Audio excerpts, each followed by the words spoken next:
Kajian kitab Bulughul Maram karya Al-Hafidz Ibnu Hajar Al-Asqalani. Bab tayammum. An Jabir, dari Jabir bin Abdillah, anan Nabiyya, sesungguhnya Nabi sallallahu alaihi wasallam itu qala bersabda, ukti itu diberi siapa saya khamsan pada 5, lam yu'tahunna yang tidak diberi guna pada 5, yang tidak diberi guna pada 5 siapa ahadun seseorang qabli sebelumku. Nusirtu diberi pertolongan siapa saya birrukbi dengan rasa takut yang mencekam dalam hati musuh, yang menggentarkan dalam hati musuh. Masirata syahrin, dalam jarak perjalanan sejauh 1 bulan. Wajuilat, dan dijadikan li padaku apa al-ardu bumi masjidan pada tempat sujud, wa tahuran, dan menyucikan. Fa ayyuma rajulin, maka mana-mana lelaki adrakat menjumpai hu pada rajul apa as-salatu salat, fal yusolli, maka hendaklah salat siapa rajul. Wa dzakara, dan menyebut al hadis, menyebut siapa Jabir al hadis pada akhir hadis. Wa fi hadisi Hudzaifah, dan dalam hadisnya Hudzaifah radhiyallahu anhu inda Muslim, menurut Muslim, Imam Muslim, wajuilat, adapun dawuh wajuilat, dan dijadikan apa turbatuha debunya ardon lana bagi kita tahuron mensucikan. Di dalam najid, ketika tidak menjumpai siapa kita al-ma'a pada air. Wan Ali, dan dari Ali inda Ahmad, menurut Imam Ahmad, wajuila, dan dijadikan apa aturabu debu fi tahuron li pada saya tahuron mensucikan. Bab tayammum. Tayamum ini menurut riwayat Muslim dalam tayamum ini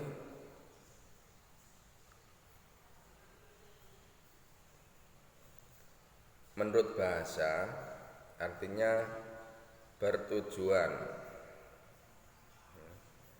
Menurut bahasa bertujuan.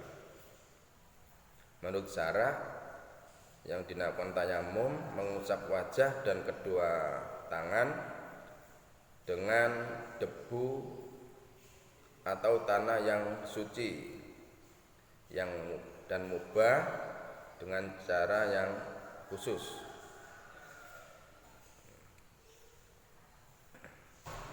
Hadis ini tadi yang hadis yang pertama, wadakarul hadis, Jabir meneruskan hadis yang komplitnya itu wa ukhillat li al-ghanamu wa uqtitu as-safa'ata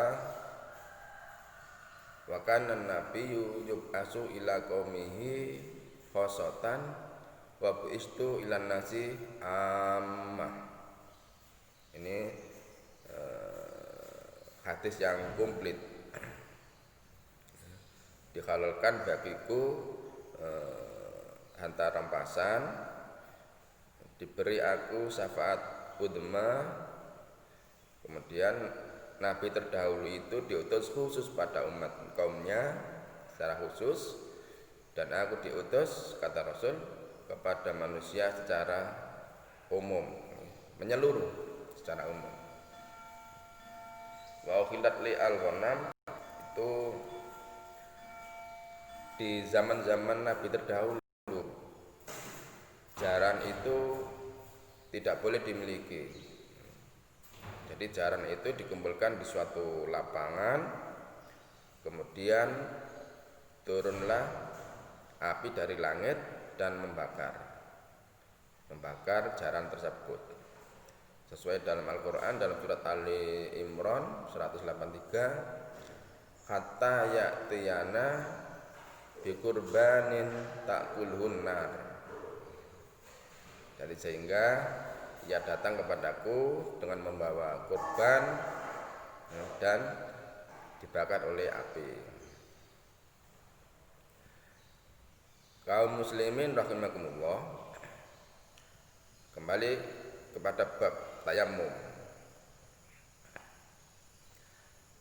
Tayamum ya, ini pada tahun 4 Hijriah ya, disyariatkannya tayamum. Ini pada tahun 4 Hijriah pada waktu perang dengan Bani Mustalik. Perang Bani Mustalik meletus berkat kisah hilangnya cincinnya Sayyidah Aisyah radhiyallahu anha. Tayamum ini merupakan rukhsah, kemurahan. Tetapi pendapat yang lain mengatakan sebagai azimah. Hadis ini bisa diambil pemahaman yang pertama, keutamaan Nabi Muhammad SAW atas nabi-nabi yang lain. Ini yang pertama. Yang kedua, membicarakan nikmat Allah bukan untuk tujuan membanggakan diri dan bukan pula untuk menyombongkan diri. Sebaliknya, untuk mendorong dirinya dan orang lain memperoleh suatu nikmat supaya bersyukur dan bertambah giat melakukan amal ibadah kepada Allah yang beri nikmat itu. Sebagaimana dalam firman Allah, wa amma bi ni'mati rabbika fahaddits, dan terhadap nikmat Tuhanmu hendaklah kamu menyebut-nyebutnya dengan bersyukur. Surat Ad-Duha ayat 11. Yang ketiga, hadis ini bisa diambil pemahaman Rasulullah SAW ditolong oleh Allah melalui perasaan takut pada diri musuh-musuh dalam jarak waktu perjalanan 1 bulan. Perjalanan 1 bulan. Allah sudah memberikan rasa takut yang mencekam, yang menggetarkan hati musuh-musuhnya. Al-rub atau perasaan takut atau gemetar merupakan salah satu dari bala tentaranya yang maju mengembur hati dan semangat musuh-musuhnya, musuh-musuh Rasulullah, hingga mereka sudah merasa kalah sebelum perang yang sebenarnya. Bisa kita lihat dalam sejarah peperangan Rasulullah yang berapa kali itu ya jumlahnya. Dalam setiap peperangan tidak pernah Rasulullah itu mengalami kekalahan, tidak pernah, kecuali perang Uhud. Itu pun bukan kesalahan Rasulullah. Perang Uhud itu kesalahan para sahabat, tidak mematuhi perintah Rasulullah. Disuruh menjaga pos, ternyata para sahabat meninggalkan pos. Karena apa? Karena tergiur oleh harta rampasan di depannya. Seperti itu. Ini bisa diambil pelajaran bahwasanya kita harus mematuhi pimpinan. Ya, hanya satu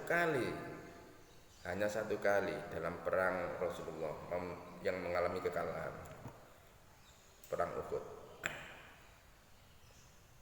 Kemudian yang keempat, hadis ini bisa diambil pemahaman menetapkan hukum-hukum syariat yang antara lain ialah mengerjakan sholat tidak mesti dilakukan dalam masjid saja, di bumi tanah nggak apa-apa, asalkan nggak ada kotorannya, nggak ada najisnya. Yang kelima, pada asalnya tanah itu hukumnya suci. Tanah dimanapun berada, tanah itu hukumnya suci. Yang keenam, tayamum membolehkan apa yang dicegah oleh hadas, sama halnya dengan air. Pendapat ini merupakan mazhab Imam Abu Hanifah. Jadi baginya seseorang dengan tayamum boleh mengerjakan sholat fardu dan sholat sunnah sebanyak apa yang dia kehendaki, selagi belum berhadas atau menjumpai air. Sholat berapa kali boleh? Fardu berapa kali boleh? Menurut pendapat Imam Abu Hanifah. Karena bertayamum baginya merupakan pengganti air secara mutlak. Namun jumhur ulama mengatakan bahwasanya tayamum itu hanya untuk satu fardu dan beberapa kesunahan yang kita kehendaki. Setelah nanti kalau mau kita sholat lagi maka harus tayamum lagi. Yang ketujuh, pemahaman dari hadis ini yang ketujuh, tayamum banyak khusus dilakukan dengan debu, sedangkan bertayamum dengan menggunakan objek yang selainnya tidak dianggap memadai atau tidak sah, menurut pendapat Imam Ahmad dan Imam Syafi'i. Sedangkan menurut mazhab Imam Malik dibolehkan bertayamum dengan apa-apa yang termasuk jenis tanah, dengan syarat tidak dibakar. Imam Abu Hanifah dan Imam Ahmad mengatakan bahwa tayamum sah dengan menggunakan semua benda suci yang termasuk jenis tanah, yaitu segala sesuatu yang tidak menjadi abu dan tidak lembek apabila dibakar dengan api, seperti debu, pasir, batu. Jika sesuatu itu menjadi abu apabila dibakar, seperti kayu, serta daun-daun kering, dan sesuatu yang menjadi lembek apabila dibakar, seperti besi dan timah, maka tayamum tidak sah dengan menggunakan barang tersebut. Apabila tidak ada syaratnya apabila benda itu tidak ada debu yang melekat. Tapi kalau ada debu yang melekat, namanya kayu, ada debunya ya nggak apa-apa. Ya nggak ada debu yang melekat. Pakai kayu, pakai besi, timah nggak boleh. Bahkan menurut Imam Abu Yusuf, ini penganut mazhab Hanafi, tayamum hanya dengan debu dan pasir. Kemudian yang 9, ghanimah dihalalkan bagi umat Nabi.